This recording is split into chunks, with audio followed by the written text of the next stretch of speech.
Good evening and welcome back to Mo's channel. It's been a while since I made a video, but I'm back into it. First of all, Merry Christmas. Ho, ho, ho, and Happy New Year. I apologize to all of you who are waiting for Santa on Christmas Day. There was a traffic jam up there. Fucked everything up. So my apologies. Santa called me, asked me to ask you to forgive him. Today, I want to talk about Trump. And I want to talk about the truth. Because unfortunately in life, you may spend a lot of time believing one thing. And that belief governs your perspective, your actions and reactions to the world around you. Let me start off by saying, I do not like Trump. I think he's a racist piece of shit. I do not like most Republicans, the white ones, because I think they're racist pieces of shit. The majority of the black ones are Uncle Toms, Oreos. They hate their blackness. However, just because the messenger is flawed does not mean that the message is wrong. So, before I start talking about Trump, I want to segue into something that I have come to look at in a new light.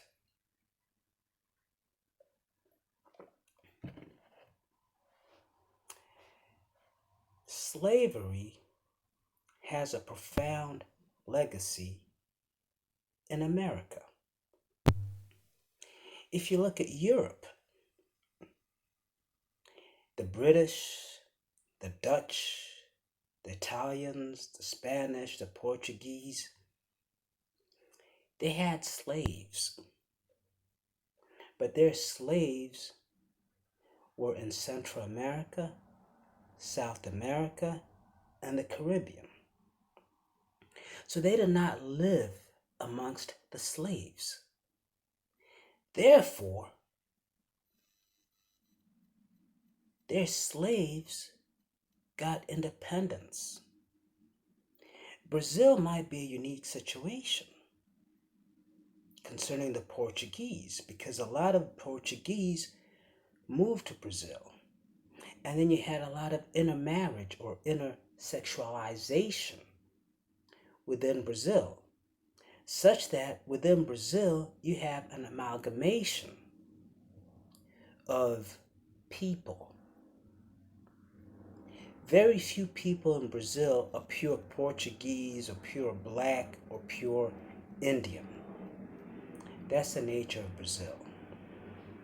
So given that, the Europeans cannot appreciate the situation in which white Americans find themselves.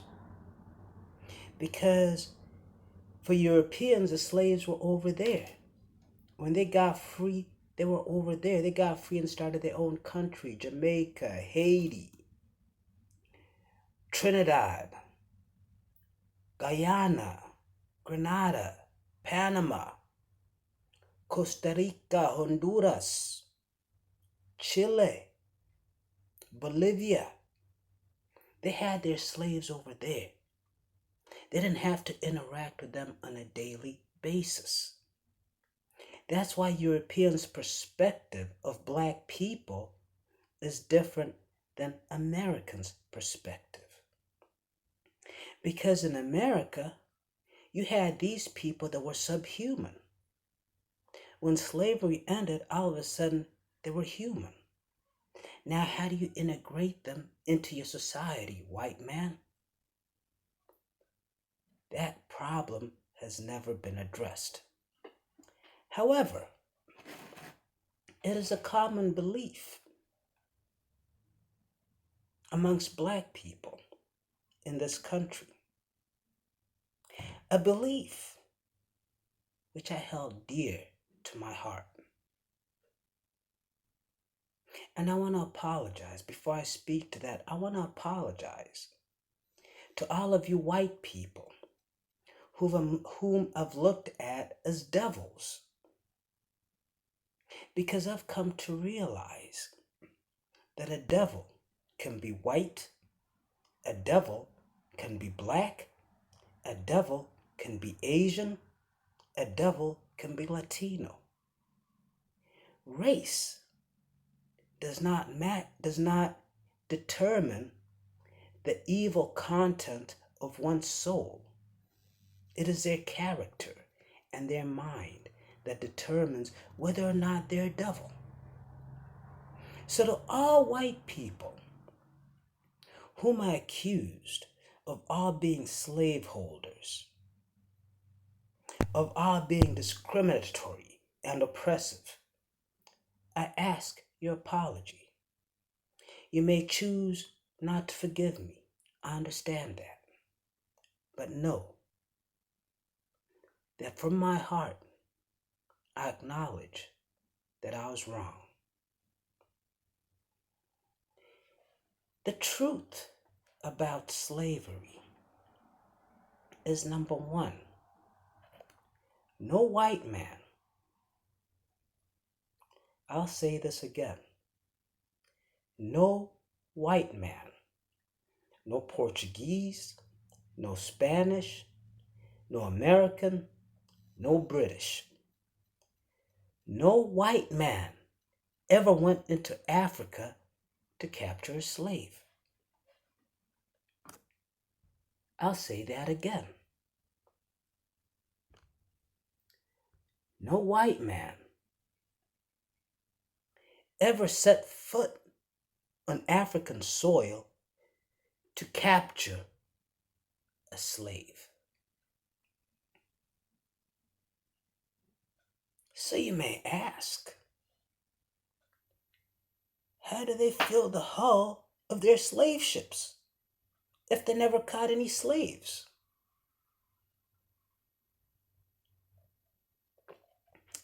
That, my dear friend,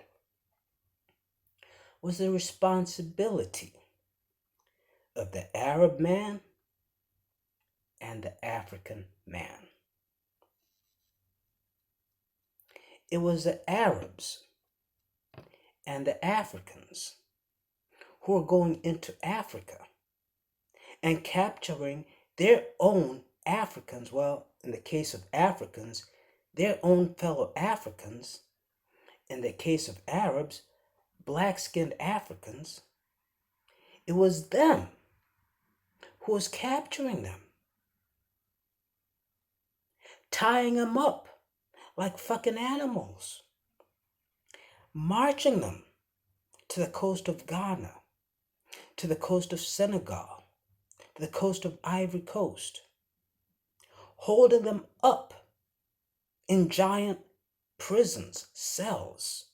Fuck, I've been to prison. I've been to jail. The conditions in jail are better than what those fucking slaves, what those Africans were subjected to by their own fellow Africans. And then sell them to the Spanish, to the Portuguese, to the British, to the Americans. For what? For whiskey, for rum, for a gun. So you could use that gun to go capture some more slaves. Now, the apologetics might say, well, number one, the Africans didn't know what was going to happen to those Africans that went away. They didn't know. Number two, It is the European who corrupted the African by giving him guns and rum and making him addicted to those elements such that he continued capturing slaves to feed the European to satisfy his cravings. Okay? I used to smoke cigarettes. And I quit smoking cigarettes because I knew cigarettes could give me lung cancer.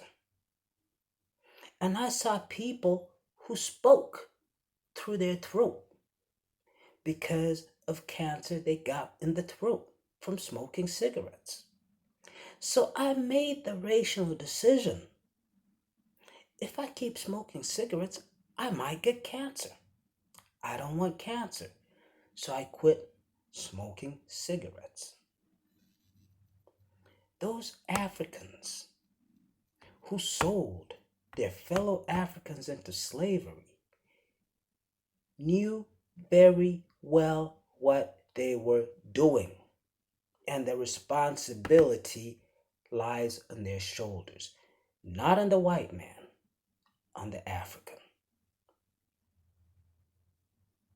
Ghanaian Africans, Senegalese Africans, Ivory Coast Africans, Malawian Africans. Pretty much most Africans on the west coast of Africa sold their own Africans into slavery. Now one might say, these were different kingdoms going to war with each other. And as a result of war, I capture your people and make them my slaves. Okay, that's tradition. But why sell them to a white man? You have no idea what that white man is going to do with them. Why sell them to a white man? See, if we move on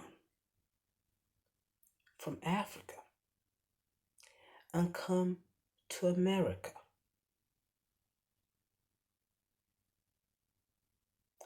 one of the largest slave holders, and I believe it was North Carolina, if not North Carolina, it was South Carolina, was a black man, owned 165 black slaves.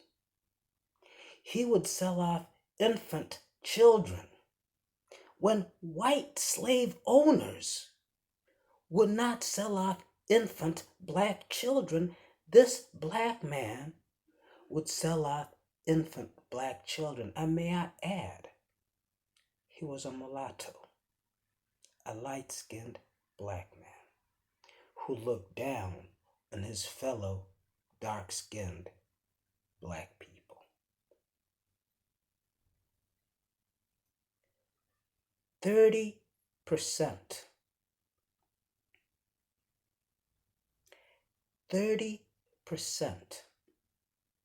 of the freed black people, something people didn't know, there were free black people in the South.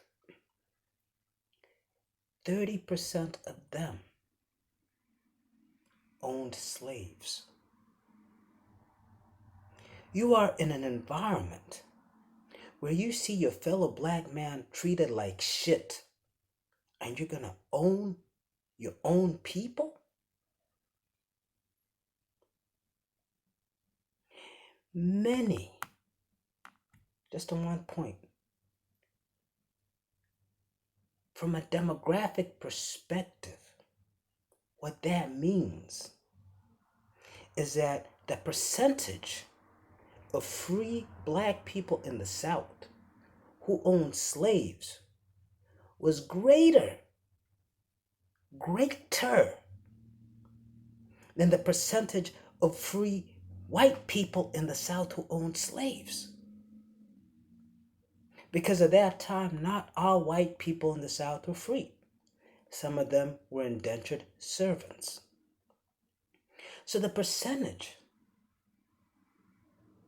of free black people in the South who owned slaves was greater than the percentage of free white people in the South who owned slaves. And it is not like the black slave owners treated their slaves with greater dignity than the white slave owners. They bred slaves just like the white ones.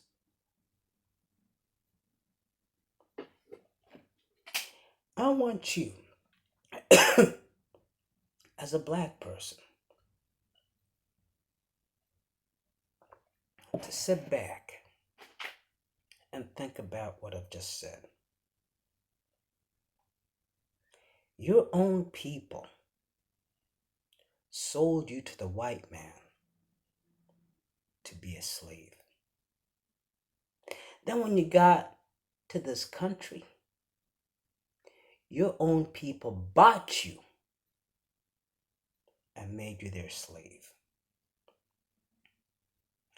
We, as a black people, have a serious problem. A serious fucking problem. Now, I speculate. I still need to do additional research on this. But when you look at Ghana, you look at Senegal,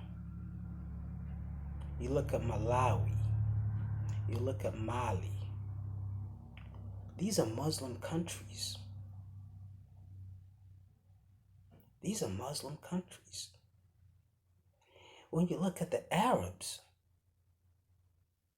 they're Muslim. To this day and age, the Arabs are raiding southern Sudan to capture slaves. In Libya, they're selling slaves on Arab slave markets. If you go to Saudi Arabia, if you go to the Middle East, the Arabs are extremely racist towards black people. It is my belief, and I don't have a conclusion. I don't have evidence to back it up. So this is a belief, not fact. But it is my belief because Islam started to permeate into Africa around the 1200s. The Western slave trade really took off after about 1520, 1530. But by around 1200, 1300, Arabia and African Muslims were already raiding Africa, Northern Africa and Western Africa, and certain parts of Eastern Africa, and capturing slaves. So it is my belief that Islam has something to do with slavery. Slavery of black people. Because I don't know, but I believe that when these Muslim African nations would invade non-Muslim nations, they felt it okay to make them slaves because they were not Muslim. Christianity did not do that. Judaism did not do that. Think about it. And you have a lot of black people adopting Islam, a religion that despises women. You wonder why all these young Muslim men are so upset, so agitated, running around blowing themselves up. I don't know. Maybe there's homosexuality in Islam. There's something wrong with Islam. There's something wrong with a religion that could turn me, a black man, into a captor of my fellow black man and sell him to a stranger. Any religion that can fault my mind to that level, there's something wrong with it. There's something wrong with it. So, on that point, I was once a supporter of Islam. I now question it. I question its authenticity. I question its purpose. Let's move on to Trump.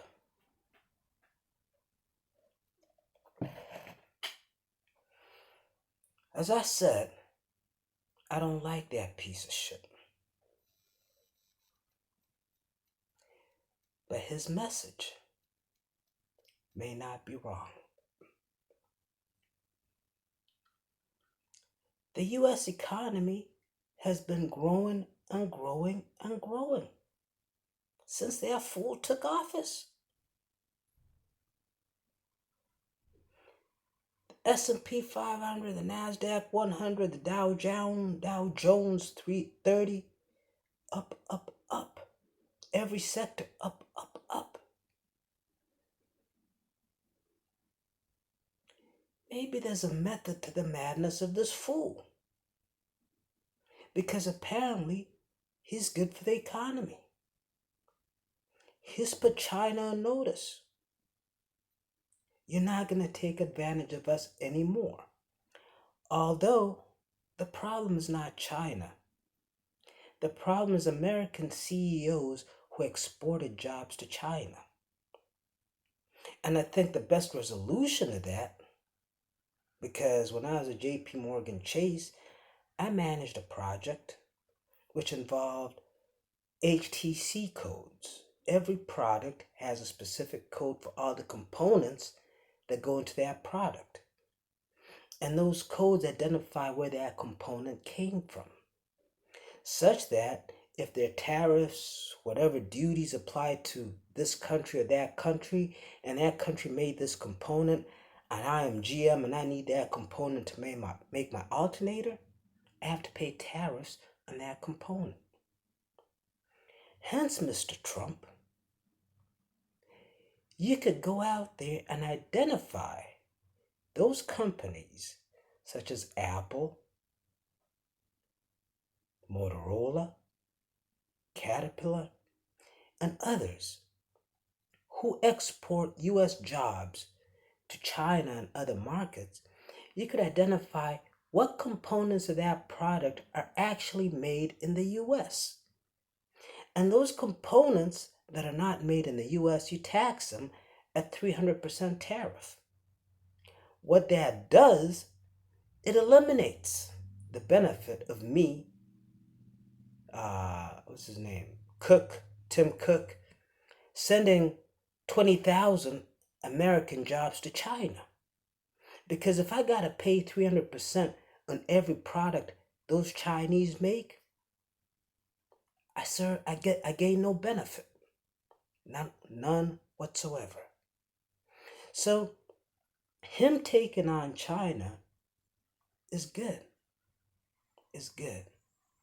And I applaud you for that. I want you to now take on India, because many high-tech jobs are being sent to India. And you now have Indian companies coming to the U.S. and bribing with kickbacks CEOs, CIOs of American companies, such that those companies could outsource their entire IT functionality to these Indian companies. And as a result, American workers lose high-paying jobs. So, if you really want to help the American worker, Mr. Trump, number one, take a look at the H-1 visas and severely limit the number of H-1 visas issued, especially to India. Because just like you have qualified people in India, you have qualified people from Africa, you have qualified people from the Caribbean, you have qualified people from Latin America, you have qualified people from Europe. So why are all these H-1 visas going to Indians? It's because what happens is in American corporations, the Indian Americans rise up to executive positions. CIO, CTO, Vice President of IT, Director of IT. Now they have the hiring power. And so because they have the hiring power, they say, well, we can't find any Americans that could do these jobs, so we're going to get Indians in. That's corruption. That is corruption. And I'd like you, Mr. Trump, to look into this H-1B visa situation.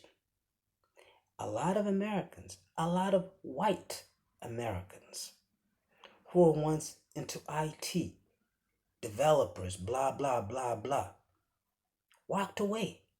Why?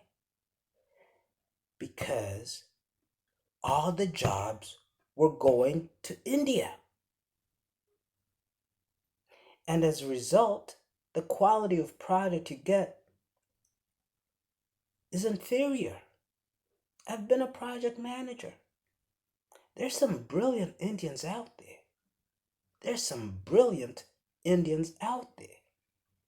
I've worked with them. I've had the honor of working with them. They knew their shit and they could deliver. And I appreciated them. But that's a minority. The majority are fake. So keep up the good job. Keep bringing jobs to America. Deal with China. Deal with India. With Vietnam. With Malaysia. Because another thing is this.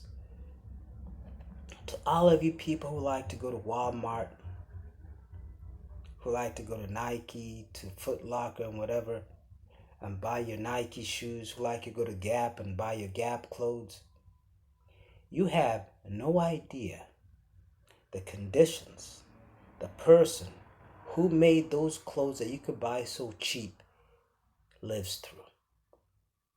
These people get paid $1 a day.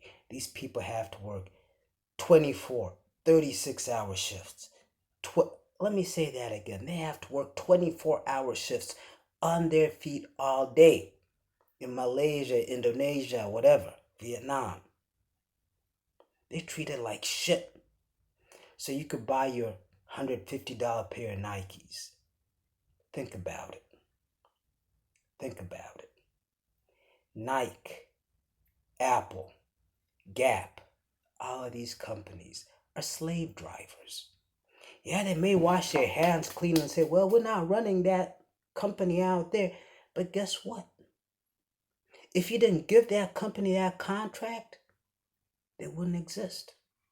If you as Nike or Gap, whatever, went to those countries and said, we demand that these people be treated fairly, or we will not have our work, things will change. So all of you people who are shopping at Gap, probably Macy's, Nordstrom's, Foot Locker, all them stores buying Nikes, Reeboks, all that shit, any shit that says made in Indonesia, made in Malaysia, made in China, whatever, you are a slave driver. Think about that shit. Let's move on.